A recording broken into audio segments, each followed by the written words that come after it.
ISBT Chandrapur থেকে 14 KG মানে গাঁজা সহ যারা এই ঘটনায় জড়িত তাদের 5 জনকে অ্যারেস্ট করা হয়েছে।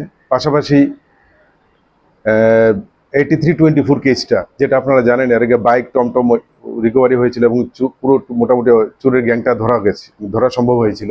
ওদের জিজ্ঞাসাবাদের পরে আরও 2টো নাম বেরিয়ে এসেছিল, একটা রাহুল ঋষিদাস এবং জুমন মিয়া।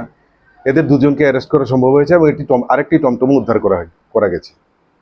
আর এনডিপিএস এর ক্ষেত্রে পুরনো কেস যেগুলি আছে এগুলির মধ্যে বিশেষ করে জগুরিমুড়া থেকে আমরা যেই অ্যাকশনটা নিয়েছিলাম আপনারা জানেন, সেই ক্ষেত্রে আমরা আরও একজনকে অ্যারেস্ট করতে পেরেছি, যার নাম হচ্ছে স্বপন মিয়া।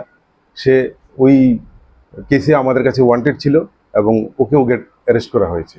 তো টোটাল 8 জনকে অ্যারেস্ট করা হয়েছে বিভিন্ন অপরাধজনিত অপরাধগুলি যেগুলি আছে সেগুলিতে। তো আমাদের দৃঢ় বিশ্বাস এদেরকে জিজ্ঞাসাবাদ করে আমরা আগামী দিনে আরও কিছু সাকসেস আনতে পারবো।